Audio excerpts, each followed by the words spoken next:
नमस्कार, news bye scope देख रहे हैं आप। मैं हूं मनीष कुमार वर्मा। खबरों की शुरुआत करें, नजर डाल लेते हैं इस वक्त की बड़ी और अहम खबर पर। बड़ी खबर आ रही है, सीपीआई के झारखंड प्रभारी रामकृष्ण पांडा ने प्रेस वार्ता की। इस दौरान उन्होंने कहा कि बीजेपी धर्म के नाम पर पोलराइजेशन करना चाहती है। बीजेपी को रोकने के लिए वामपंथी पार्टी को इंडिया गठबंधन को साथ में लेकर चलना होगा। वहीं आगे उन्होंने कहा कि 15 सीटों पर हमने चर्चा की है, बात नहीं बनी तो अकेले चुनाव लड़ेंगे। तो बड़ी खबर इस वक्त की आपको बता रहे। देखिए, अब समझना होगा कि किस तरह से झारखंड में जो विधानसभा चुनाव होने वाले हैं, इसको लेकर अभी बड़ा पसोपेश फंसा हुआ है इंडिया अलायंस में। सीपीआई के झारखंड प्रभारी रामकृष्ण पांडा ने एक प्रेस वार्ता की। इस दौरान उन्होंने कहा कि बीजेपी धर्म के नाम पर पोलराइजेशन का काम करती है या पोलराइजेशन करना चाहती है। बीजेपी को रोकने के लिए वामपंथी पार्टी को इंडिया गठबंधन को साथ में लेकर चलना होगा। वहीं आगे उन्होंने एक चीज और भी कही कि 15 सीटों पर हमने चर्चा की है, बात नहीं बनी तो अकेले चुनाव लड़ेंगे।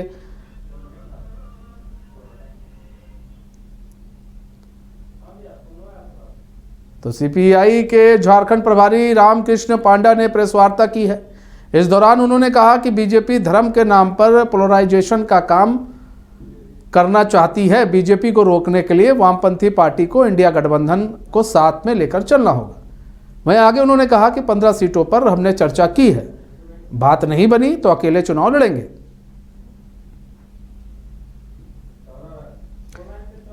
तो हमारे साथ हमारे संवाददाता सौरभ जुड़ चुके हैं फोन लाइन पर पूरी जानकारी के साथ। सौरभ, अभी झारखंड के अंदर कहा जाए इंडिया अलायंस में सीटों को लेकर अभी बड़ा पसोपेश फंसा हुआ है। एक तरफ सीपीआई की तरफ से कहा जा रहा है जी हम इंडिया अलायंस को साथ में लेकर चुनाव लड़ेंगे, लेकिन दूसरी तरफ यह भी कहा जा रहा है कि 15 सीटों पर हमने चर्चा की है, बात नहीं बनी तो अकेले चुनाव लड़ेंगे। आखिर चल क्या रहा है?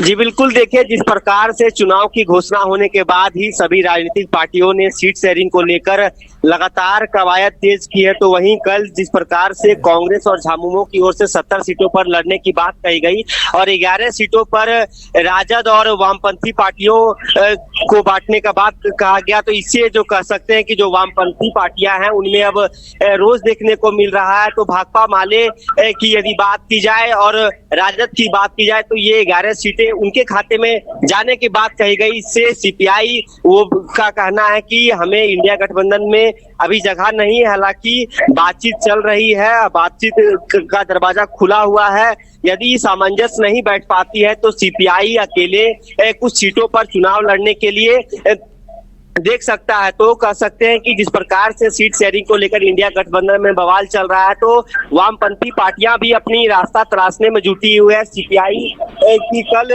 राज्य परिषद की बैठक हुई और कुछ चर्चाओं पर कुछ बिंदुओं पर चर्चा की गई कि किस प्रकार से जो राजनीतिक हालात अभी झारखंड में देखी जा रही है। और आज प्रेस वार्ता कर जो झारखंड प्रभारी हैं सीपीआई के रामकृष्ण पांडा ने स्पष्ट किया है कि हम कह सकते हैं कि 15 सीटों पर चर्चा हुई है। 15 सीट हम देख रहे हैं कि जहां मजबूत स्थिति में सीपीआई दिख रही है वहां हम अकेले चुनाव लड़ सकते हैं यदि इंडिया गठबंधन के साथ बात नहीं बनी। हालांकि उन्होंने यह स्पष्ट अभी तक नहीं किया कि अकेले लड़ेंगे, क्योंकि उनका यह भी कहना है कि यदि बीजेपी को हटाना है, सत्ता से सत्ता में नहीं आने देना है, तो इंडिया गठबंधन में वामपंथी पार्टियों को भी साथ लानी होगी। तो इसी को लेकर अब 22 अक्टूबर को सीपीआई प्रेस कॉन्फ्रेंस कर अपने कुछ उम्मीदवारों तो सौरभ, क्या सोचा जाए? जरूरत सबको है, जरूरत वामपंथी पार्टियों को इंडिया अलायंस की भी है और इंडिया अलायंस को भी वामपंथी पार्टियों की जरूरत है, यानी कि जेएमएम और कांग्रेस को वामपंथी पार्टियों की भी जरूरत है, वामपंथी पार्टियों को भी इनकी जरूरत है। तो ऐसे में इन जरूरतों को पूरा कैसे किया जाएगा? क्योंकि 15 सीट ये भी मांग रहे हैं, आरजेडी भी मांग रही है, अभी कुछ देर बाद आरजेडी भी साफ कर देगी वो क्या करने वाली है। लेकिन अभी बात की जाए तो ये सभी लोग 15-15 सीटें मांग रहे हैं, तो ऐसे में तो 30 सीटें ऐसे हो जाती है। तो ऐसे में अगर बात की जाए वामपंथी दलों की, तो ज़रूरत तो इनको भी है अब इंडिया अलायंस की। तो उनको लग रहा है कि 15 सीटें मतलब उन्होंने कहते हैं ना पत्थर की लकीर है, 15 सीटों पर ही चुनाव लड़ेंगे, ऊपर नीचे भी हो सकती है कुछ सीटें। तो क्या बातचीत चल रही है, बातचीत के रास्ते खुले हैं और अभी तक बातचीत किससे किससे हुई है? जी बिल्कुल, देखिए, बातचीत चल रही है, लेकिन जो इंडिया गठबंधन की बैठक हुई है उसमें राजद और झामुमो, कांग्रेस और भाकपा माले के सदस्य बैठ रहे हैं, लेकिन सीपीआई के सदस्यों के साथ अभी तक बैठक नहीं हुई है। तो कह सकते हैं कि कहीं ना कहीं सीपीआई को नजरअंदाज किया जा रहा है। इसलिए सीपीआई भी अपना स्टैंड क्लियर कर रही है कि, लेकिन उन्होंने कहा है कि राजनीतिक में दरवाजे कभी बंद नहीं होते हैं, दरवाजे खुले हुए हैं। यदि बात नहीं बन पाती है तो सीपीआई उस चुनिंदा सीटों पर जहां अपने आप को मजबूत स्थिति में देख रही है वहां उम्मीदवार उतारेगी और झारखंड में अकेले चुनाव लड़ने को भी देख सकती है सीपीआई जी।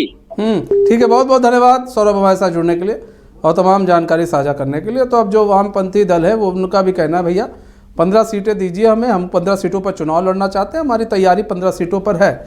ऐसे में अगर सीटें नहीं मिलती है तो फिर आगे देखा जाएगा, वरना इंडिया अलायंस के साथ वो चुनाव लड़ना चाहते हैं।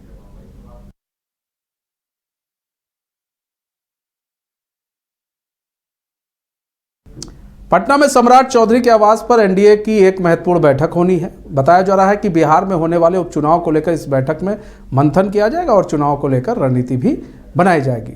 तो पटना में सम्राट चौधरी के आवास पर एनडीए की बैठक है, महत्वपूर्ण बैठक होनी है। बताया जा रहा है कि बिहार में होने वाले उपचुनाव को लेकर यह बैठक बुलाई गई है, बड़ी महत्वपूर्ण बैठक है और बैठक में मंथन किया जाएगा और चुनाव को लेकर रणनीति भी बनाई जाएगी।